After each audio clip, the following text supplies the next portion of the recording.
የወጀቡ ጥግ ልብ አንጠልጣይ የህይወት ታሪክ ክፍል 14 ደራሲ ሸረፈዲን የእናቱ ልጅ ተራኪ ረዚቃ መሐመድ። ለቻናላችን አዲስ ከሆናችሁ ላይክ፣ ሼር፣ ሰብስክራይብ ማድረጋችሁን እንዳትረሱ። ትዕግስት እንደጓጓች ለኔ ነው አለችው ፈገግ እያለች። እናው ሽማለኝ እንዴ ክፈችው አላት በእጇ አንስቶ እያቀበላት። እየተቻኮለች ከፈተችው። ሽቶ ነው። ክዳኑን ከፈተችውና መዳፏ ላይ እየቀባች ወደ አፍንጫዋ ላከችው። ነፍሷን ደስ ሲለው ተሰማት። ወዲያውኑ ከመደበት ወጣ መፍለቅለቅን ጀመረች። ዲምፕሎቿ ለደቂቃዎች ስር ጉድ ብሎ ታዩ። አመሰግናለሁ አለሜ። ወደድሽው አላት ፊቷ ላይ ፈገግታ በማየቱ ውስጡ እየፈነደቀ። አዎ በጣም። ግን ብዙ አስወጣ እንዴ አስባለት ጠየቀችው። እሱን ተይውና አርቦኛል። ምሳ አልደረሰም ውጭ እንብላ በቃ አላት ለመነሳት እየሞከረ። እጁን ስባ ባለበት እንዲቀመጥ አደረገችው። እንዴት ተደርጎ ነው እኔ ያለው ውጭ እንድትመገብ የሚፈቅድልህ? እየተነፋረኩም ቢሆን ሰርቻለሁ አለችው እየፈገገች። ፊቷን በሁለት እጆቿ ያዘና ግንባሯን እየሳመ አይኖቹን ጨፈነ። የተከደኑት አይኖቿን ሳማቸው። አፈቅርሻለሁ አላት። እሷም መለሰች። ነገ ምን እንደሚፈጠር አናቅ። ከሰዓታት በኋላም እንደዛው። አሁን ግን ሁለቱ እርግቦች ፍጹም ደስተኛ ናቸው። በደስታ እየተጎራረሱ ተመግበዋል። በፍቅር እየተያዩ ነው። አይን ላይን እየተጋጩ ልቦቻቸው በፍጥነት እየመቱ ነው።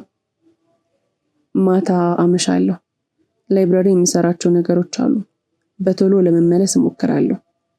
ቤት ይንጠራልሻለሁ አላት እጁን የታጠበ። መቅረት አትችልም? አስፈላጊ ነው አለችው ልቧ እየፈራ። ከአንቺ በላይ አስፈላጊ ነገር የለም። ቅር ብቻ በይኝ እቀራለሁ አላት አይን አይኗን እያየ። አልልህም። ህልሞች ላይ እንቅፋት መሆን አልፈልግም። እንዳልከው ካንተን በላይ አስፈላጊ የለም። ሂድ። ስራ ግን አምሽታ አትምጣ። መንገድ ላይ ሆነ ነገር ቢሆንስ እያልኩኝ መጨነቅ አልፈልግም። ዶርም ሄደር ጠዋት እንገናኛለን አለችው የተመገቡበትን እቃዎች እያነሳሳች።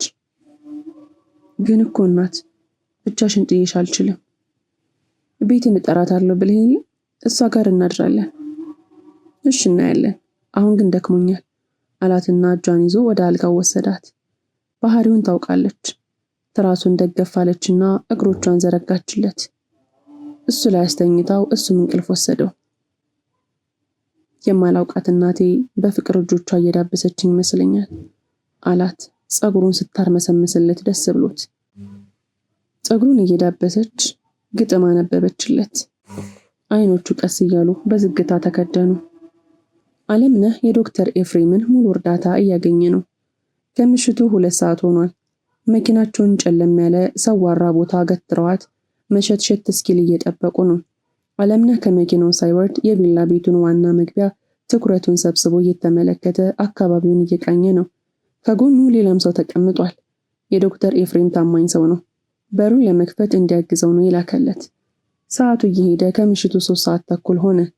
የሚገባም የሚወጣም የለም። አልፎ አልፎ ከሚሰሙ የውሾች ጩኸት በስተቀር አካባቢው ዝም እረጭ ብሏል።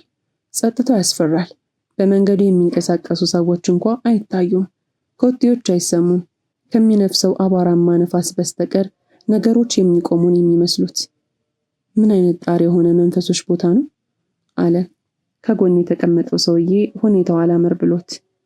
አልመለሱለትም። ከ20 ደቂቃዎች በኋላ የመኪና ሞተር ድምፅ ከግቢው ተሰማ። እየወጡ ነው ማለት ነው፣ ዝቅ በሉ አላቸው አለምነህ። ጥቁር የቤት መኪና በስራቸው አለፈች። በመስታወቱ በኩል ለመመልከት ሞከረ። አዎ 2 ቆንጅዬ እንስቶችን ከኋላ ወንበር ተቀምጠው አያቸው። የሱ ፍቅር እዛ መኪና ውስጥ ያለች አልተሰማው። እልህ ተናነቀው። በቁጭት ተሞላ። አንተ አረመኔ፣ ንግስናን አፈራርሰዋለሁ አለ ጉልበቱን እየመታ። ከምሽቱ 4 ሰዓት ተኩል ገደማ የቪላ ቤቱ መብራቶች ሲጠፉ ተመለከቱ። የግቢው መብራት ግን አሁንም እንደበራ ነው። 10 ያህል ደቂቃዎችን በዛው አሳለፉ። መሄድ አለብን፣ ሰዓቱ ደርሷል አለምነህ የመኪናውን በራፍ እየከፈተ። በር ሰሪውም ቦርሳውን አንጠልጥሎ ተከተለው። ለመክፈት ስንት ደቂቃ ይፈጅብሃል? አላለምነህ እያንሾካሾከለት። ቀለል ያለ ከሆነ 5 ደቂቃ፣ ከበድ የሚል ከሆነ 10 ደቂቃ ሊፈጅ ይችላል እየተኮፈሰ መለሰለት። ጭንቅላታቸውን ዝቅ አድርገው ግድግዳውን እየታከኩ ትንሿ በር ጋር ደረሱ። አለምነህ ዙሪያ ገባውን እየቃኘ ሰውየው በሩን ለመክፈት ጥበቡን መጠቀም ጀመረ። እውነቱን ነበር። ብልሃቱን ተጠቅሞ የተቸነከረውን በራፍ በጸጥታ ከፈተው። አልቋል አለው ወደ ጆሮ ጠጋ ብሎ። አለምነህ በራፉን ገርበብ አደረገውና ጭንቅላቱን አሹልኮ ግቢውን ቃኘ። ጠባቂዎቹ አይታዩም። ሰላማዊ ይመስላል። በጥንቃቄ ወለል አድርጎ ከፈተውና የመንሳፈፍ ያህል እየተራመደ ሰውነቱን ወደ ውስጥ አስገባ። ሰውየው ሊከተለው ሲል አለምነህ አይሆንም አለ። ጋሼ ግን አብሬ እንደሆነ የነገሩኝ አለ ቦርሳውን በግራ እጁ እንዳንጠለጠለ። በራሴ ጦስ ሰውን ችግር ውስጥ አላስገባም። ተመለስ፣ ከዚህ በላይ አታድክመኝ አለውና በራፉን መልሶ ዘጋው። ወደፊት መራመዱን ቀጠለ። በጣቶቹ መሬቱን የመንካት ያህል እየተረገጠ ቪላ ቤቱ ጋር ደረሰ። ግድግዳው ላይ ተለጠፉ አይኖቹን በየአቅጣጫው እየላከ ማተረ። ጸጥ እንዳለ ነው። እየተቀመጠ እየተነሳ ቪላ ቤት ውስጥ ገባ። ውስጡ በጨለማ ተውጧል። ነገሮች አይታዩትም። የማንኮራፋት ድምፅ ተሰማው። ምን ማድረግ እንዳለበት አያውቅም። ሐሳቡን ሳይሞላ ወደ ኋላ መመለስ አልፈለገም። በድፍረት የእጅ ባትሪውን አውጥቶ አበራው። ሳሎኑ እንዳለ ተረዳ። ጨለማውን የሚመስል ግዙፍ ሰው ሶፋው ላይ ከነልብሱ ይገላበጣል። ጥልቅ እንቅልፍ ውስጥ እንዳለ ግልጽ ነው። ኮቴው እንዳይሰማበት እየተጠነቀቀ ያሉትን ክፍሎች በየተራ መክፈት ጀመረ። የመጀመሪያው ክፍል የሴቶች ፋሽን ልብሶችን የያዘ ነው። ቀጠለ። ሁለተኛውን ክፍል ከፈተው። አይኖቹን ባቀረሩ። ልቡ ስትከዳው ተሰማው። እድሜያቸው ከ14 እስከ 16 የሚደርሱ ልጃገረዶች ተደራራቢ አልጋቸው ላይ ተኝተዋል። ራሱን ለመሰብሰብ ሞከረና በሩን መልሶ ዘጋው። ሶስተኛው ክፍል ውስጥ ገባ። በመዋቢያ ዕቃዎች የተሞላ ነው። በባትሪ እየቃኘው እያለ በሰውነቱ የነካቸው ተሰባሪ ጠርሙሶች ከመሬት ወደቁ። የሚረብሽ ድምፅ ዝም ያለውን ቤት ረበሸው። ከወዲያ ወዲህ ማን ነው የሚሉ ድምጾች በረከቱ። የሚራኮቱ ሰዎች በዝተዋል። እርምጃዎች እየተሰሙት ነው። ከድንጋጤው ወጦ በፍጥነት የነበረበት ክፍል ለቆ አንዱን ክፍል ከፍቶ ገባ። የኮተት ማስቀመጫ ውስጥ ነው ያለው። የተጣሉና ያገለገሉ ዕቃዎች መጠራቀሚያ የሚመስል ቦታ በቅራቅንቦ ተሞልቷል። እርምጃዎች እየቀረቡ ሲመጡ ባትሪውን አጠፋውና ትንፋሹን ዋጥ አድርጎ ይጠባበቅ ጀመር። ክፍሎቹ ሲከፈቱ ሲዘጉ ይሰማዋል። ከተከመሩት ዕቃዎች ውስጥ ወፍራም ብረት አነሳና ከበሩ ስር ቆመ። ካለበት ክፍል አንድ እርምጃ ያህል የቀረው የሚመስል ኮቴ በጆሮ ጥልቅ አለ። ሰውየው በጣም እንደቀረበው ተረዳ። ብረት የያዘውን ቀኝ እጁን አዘጋጀ። የበሩ እጀታ ሲንቀሳቀስ ጨለማውን የለመዱት አይኖቹ ተመለከቱ። በዚህ በደረቀው ሌሊት በድቅድቅ ጨለማ ተውጠው ሁለት ጠላቶች ተፋጠዋል። የዘካርያስ ጠባቂ ምንም እንዳልተፈጠረ እጆቹን ደረቱ ላይ አነባብሮ በንቀት አይን ይመለከታቸዋል። ምንም አታመጡም የሚል ይመስላል። ዘካርያስ በእጁ የያዘውን ብረት ሰነዘረው፣ ግን የሰውየው ጠንካራ እጆች ብረቱን አፈፍ አድርገው ያዙት። በሌላኛው እጁ አንገቱን አነቀውና ገፈተረው። አለምነህ ወለሉ ላይ ወደቀ። በልህ መሬቱን እየደበደበ ተነሳና ተንደርድሮ የሰውየውን አፍንጫ ያዘው። ግዙፉ ሰውዬ እጅ ላለመስጠት እየሞከረ ነው። ጉልበቶቹ የተብረከረኩ ሊከዱት ነው። ህመሙ ይጠፋለት ይመስል አፍንጫውን ያሻሻል። አለምነህ ብረቱን አነሳና ጭንቅላቱ ላይ ያሳረፈበት። ዥዋ ብሎ ወደቀ። ከላይኛው ፎቅ የበር መከፈት ድምጾች ሲሰማው እጇን አፈፋ አድርጎ ከግቢው ተፈተለኩ። በመጣበት በጓሯ በር አድርጋው ወደ መኪናቸው ቁልቁል ተንደረደሩ። ሹፌሩ መሪውን እንደተደገፈ አንቀላፍቷል። የመኪናውን መስኮት በኃይል አንኳኩት። ሹፌሩ እንደ መበርገግ አለ። ነገር ግን ለመንቃት ጊዜ ወሰደበት። አለምነህ ኋላቸውን ዞሮ ተመለከተ። የዘካርያስ ሰዎች እየመጡባቸው ነው። መስኮቱን በኃይል ደበደበው። ወደ ንቃተ ህሊናው የተመለሰው ሹፌሩ በፍጥነት ከፈተላቸውና ሞተሩን አስነሳ። ሰዎቹ ደርሰው መኪናውን ቢታከኳትም ሊያስቆማት አልቻሉም። በመጨረሻው ፍጥነት እየጋለቧት ከቦታው ተፈተለኩ። አለምነህ ወደ ኋላ ዞሮ እየተከተላቸው እንዳልሆነ አረጋገጠና የእፎይታ ትንፋሽን ተነፈሰ። የት ላድርሳችሁ? አለ ሹፌሩ ገልመጥ ብሎ እየተመለከታቸው። አለምነህ ሀሳብ ባደረገና ትኩረት የማይስብ አይነት ሆቴል ውሰደኝ አለው። ከመኪናው ወርደው ወደ ሆቴል ገቡ። ጣምራ አልጋ የያዘ ክፍል ግን ሊያገኙ አልቻሉም። ከነ ልብሳቸው ወጥተው ጀርባቸውንም እንደሰጡ ጋደም አሉ። እንቅልፍ የወሰዳቸው ይመስል ለግማሽ ሰዓት ያህል ክፍል ውስጥ ዝምታ ነገሰ። አመሰግናለሁ አለችው ከብዙ ጸጥታዎች በኋላ። በምን ምክንያት ነው እንደዛ ያረኩሽ? ሌሎች ልጆች ቪላው ቤት አይቼ ነበር አላት ጀርባውን እንደሰጣት። ምን አደርጋለሁ ብለህ ነው?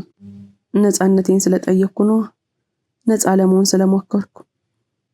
የመሬት ትንፋሽ ተነፈሰችና ቀጠለች። ሐዋሳ ነበር የምኖረው። ደብረ ዘይት ጥሩ ጊዜ ለማሳለፍ ከሁለት ወንድሞች ጋር መጥቼ ነበረ። ግን መቼና እንዴት በማላውቀው ሁኔታ ራሴን እዚህ ቤት አገኘሁት። በግዴታ ሴተኛ ዳሪ ከሆንኩኝ 1 ዓመት አለፈኝ። ስጋዬን እየቸረቸሩ በድን አደረጉት። ነፍሴን ለገንዘብ ብለው አቋሸሿት። እንደ ዕቃ ነው ታውቃለህ የምንሸጠው። አጋጣሚውን ሳገኝ ጠፋው። ግን ብቻዬን ወደ ሀገሬ መመለስ አልፈለኩም። እነዚህ ልጆች ማዳን አውሬዎቹንም መበቀል ፈለኩና ወደ ሕግ ሄድኩኝ። ሕጉ ግን ቤትሽ ይሄው ነው ብለው አሰናበቱኝ። አየህ፣ ገንዘብ ካለ ስልጣኑን በእጅህ ነው። ከዛ አውሬዎቹ ቀጡኝ። ላስባቸው የማልፈልጋቸው መጥፎ ነገሮች ሁሉ አደረሱብኝ። እዚህ ሁሉም ነገር ከሲኦል ይከፋል አለችው እያለቀሰች። አይዞሽ እህቴ፣ ነገ ጠዋት በሚነሳው አውቶቡስ ወደ ሀገርሽ እልክሻለሁ አላት። የነገረችው ሰውነቱን እየሰቀጠጠው። እንዴት ብዬ አባቴ ነው ያዋለሁ? እንዴት ብዬ ቀና ስላለሁ አለችው ለቅሷም ሳታቆም። ያንቺ ጥፋት አይደለም። መሄድ አለብሽ፣ ካልሆነ ያ ሰይጣን መልሶ ያገኝሻል። እሺ አለችው ድምጿን ቅዝቅዝ አድርጋ። ጎህ ሲቀድ ራሳቸውን አሸፋፍነው ወደ መናኸሪያው አቀኑ። ብዙ ተሳፋሪ ስላልነበረ መናኸሪያው በሰዎች አልተጨናነቀም። እንደ ቀድሞ ግፊያና ትርምስ የለም። ትኬት አገኙ። አውቶቡሱ ሊነሳ ሲል ስምሽ ማን ነው አላት። ማሪያ። ያንተስ አለችው። አለምነህ አላት ቀዝቃዛ እጆቹን በትንፋሽ እያሞቃቸው። ስላወቅኩ ደስ ብሎኛል። ስለ ሁሉም ነገር ፈጣሪ ይክፈለ። አንድ ቀን እንገናኝ ይሆናል። ጉንጩን ሳም አደረገችውና ጥሩምባውን እየነፋ የሚገኘው አውቶቡስ ውስጥ ገባች። መልካም ጉዞ ማሪያ። ፈገግ ብሎ እጁን አውለበለበላት። እየፈገገች እየሳቀች እጇን አውለበለበችለት። አለምነህ እጅግ ደስ ብሏታል። ፍቅሩን ከዘንዶ አፍ ከአውሬው መንጋጋ ፈልቅቆ እንዳወጣት ተሰማው። ቤት እስኪደርስ ረፈድፈድ አለ። የፀሐዩ ሙቀትም ያቃጥላል። ግቢውን ከፍቶ ገባ። እናት የለችም። ሰዓቱን ሲመለከት 3 ሰዓት አልፏል። ግቢ እንደሄደች ተረዳ። ሰውነቱ ዝሏል። አይኖቹ ደክመው አንሰዋል። ሊከደኑ ምንም አልቀራቸው። ምግብ በአፉ ማድረግ አልፈልግም፣ መተኛት እንጂ። እንቅልፍ አሸነፈው። ጫማውን ሳያወልቅ ዣ ብሎ በሆዱ አልጋው ላይ ወደቀ። የመኪና ክላክስ ድምፅ ይሰማዋል። ቅዠት ይመስል በእንቅልፍ ልቡ ይገላበጣል። ክላክሱ ጥሪውን አላቆመም። በሰመመን ውስጥ ሆኖ የሚሰማው ድምፅ ረብሾታል። ሊያነቃው ግን አልቻለም። በጭንቅላት ውስጥ የሚሰማውን ጫጫታ ችላ በማለት አንዴ በግራ ጎኑ አንዴ ደግሞ በቀኝ እየተገላበጠ ያልወጣለትን እንቅልፍ ያጣጥማል። የክላክሱ ጩኸት ሲያየል ግን በእርግጎ ተነሳ።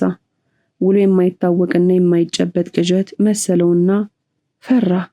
ተመልሶ ሊተኛ ሲል ግን ጥሪው አላቆመም።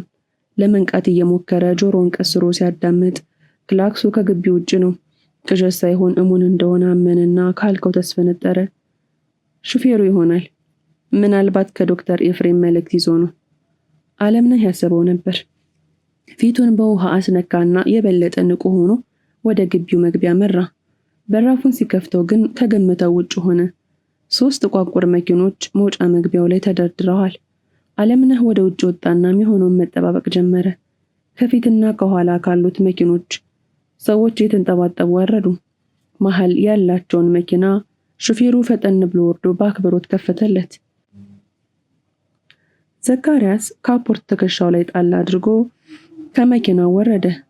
የዓለምነህ እጆች ሳያዛቸው በቦክስ ጨበጡ። ዘካርያስ ሲጋራ አውጥቶ ለኮሰና በመኮፈስ እየተራመደ ሳለ ግን ከግቢ እየተመለሰች የነበረችው ትዕግስት ደብተሯን ጥላ ዘላ ተከመረችበት። በጀርባው ወደቀ። ተቀምጣበት ፊቱን እየጮኸች ቦጫጨረችው። ዓለምነህ ከወዲያኛው ጫፍ፣ ጠባቂዎቹ ከወዲኛው ጎራ ወደ እነሱ ተንደረደሩ። ፀጉሯ ውስጥ የሳገችውን የሾላ እስክርቢቶ መዛ ግራ አይኑ ላይ ቸከለችው። የዘካርያስ ጩኸት ቦታው እንደበላለቀው።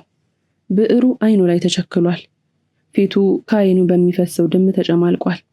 ከመሃላቸው አንደኛው የዘካርያስ ጠባቂ ደርሶ በሽጉጡ ሰደፍ ጭንቅላቱን ሲመታት ዘንፈል ብላ ዘካርያስ ሰውነት ላይ ወደቀች። ዓለምነህ ጠባቂውን በቡጢ ነረተውና ትዕግስትን አቅፎ እየተንፏቀቀ ወደ ኋላው ይሸሽ ጀመር። የዘካርያስ ሰዎች ወደሱ ይራመዳሉ። ዓለምነህ እንዳቀፉት ይፈልጋል። እናት ንቂ ይላል ጉንጮቿን መታ እያረገ። አቁም፣ እንዳትነካቸው እንሂድ አላቸው ዘካርያስ ፊቱን በፋሻ የሚጠቀልልበትን ሰው እንዲደግፉ በምልክት እየነገረው። በየዞረበት ያለውን ዘካርያስ መኪና ውስጥ አስገብተው ከነፉ። አቶ ዘካርያስ ሆስፒታል መሄድ አለብህ። እኔ እንደምታውቀው ጠቅላላ ሐኪም ነኝ። የአይን ሐኪም ሊያይህ ይገባል። በጣም ተጎድተሃል አለው የዘካርያስ የግል ዶክተር። የትም አልሄድም፣ ዝም ብዬ አይደለም ገንዘብ የሚከፍልህ። ጎበዝ የምትለው እንድጠራልኝ እፈልጋለሁ አለው በተንጋለለበት። ግን እኮ ዘካርያስ አላስጨረሰው። ስለዚህ አታስፈልግም፣ ጠቃሚ አይደለህም ማለት ነው። ሽጉጡን ደቀነበት። ዶክተሩ ብርክ እየያዘው የቤቱን ስልክ ወደ ተቀመጠበት አመራ። እየተንቀጠቀጠ ስልኩን አንስቶ ደወለ። በመሐረብ ኪሱ አውጥቶ ግንባሩ ላይ ችፍ ያለውን ላቡን እየጠረገ ዘካርያስ ፊት ለፊት ተቀመጠ።